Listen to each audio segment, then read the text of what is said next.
This launch is easy to misunderstand. Dravya Shah did not just post another repo with memory in the name. The claim is bigger. A universal company brain that can connect to agents, remember what matters, and keep that memory useful as teams and projects change.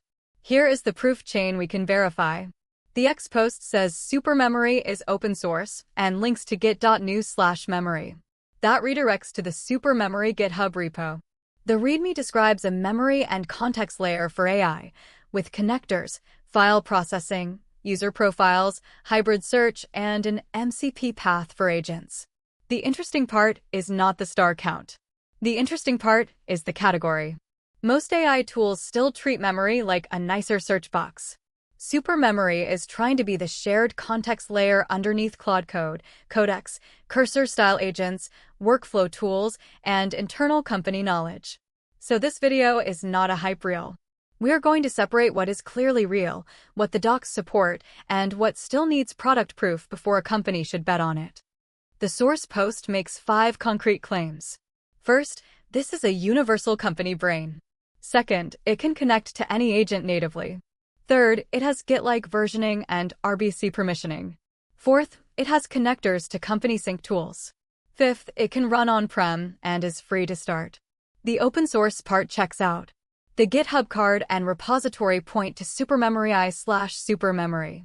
The docs and package registry captures show an API product, an MCP server, a web app, connectors, and SDK paths. But notice the important framing.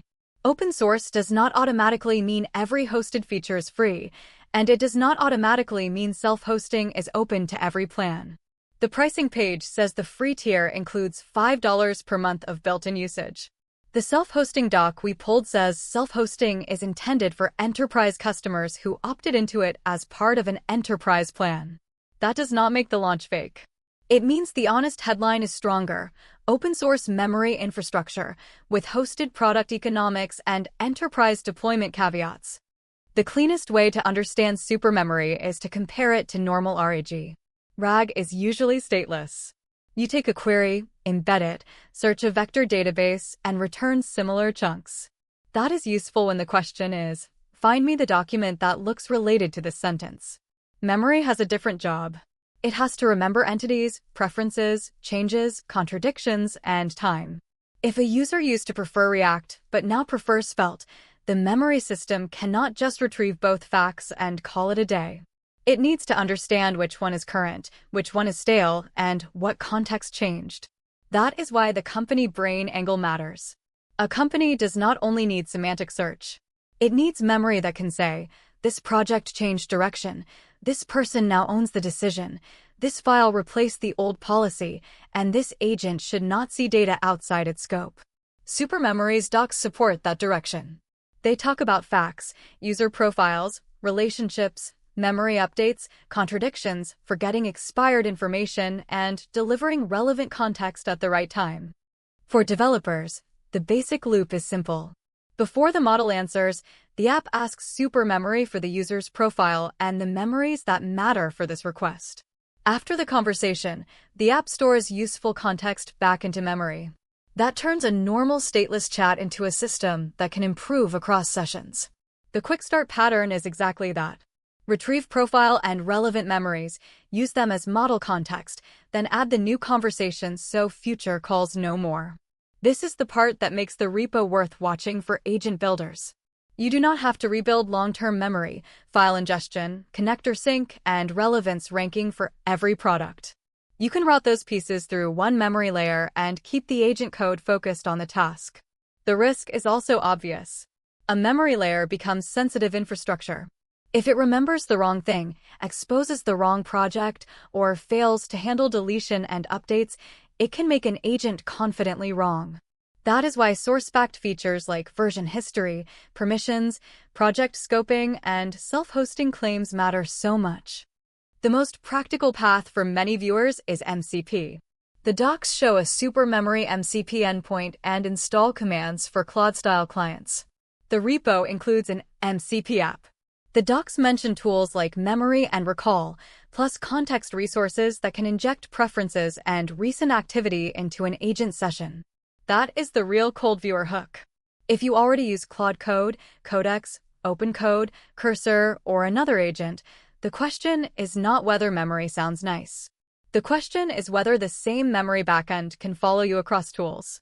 The official docs also show integrations that point toward this exact use case: Claude Code, OpenCode, OpenClaw, Hermes, LangChain, LangGraph, CrewAI, Ogno, and other agent frameworks. A shared memory layer changes the workflow.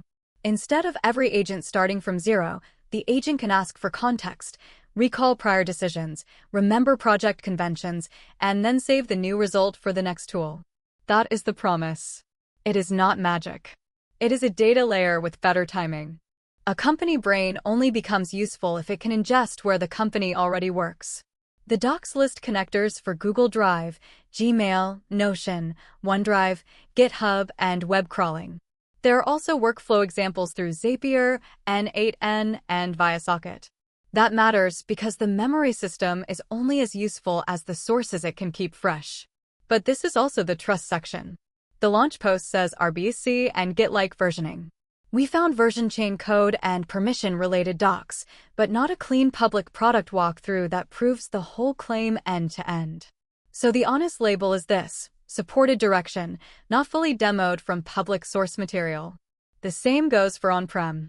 The source post mentions it. The self-hosting doc exists. But the text says enterprise customers only. That should be in the description and pinned comment because viewers will otherwise assume open source means free local deployment for everyone.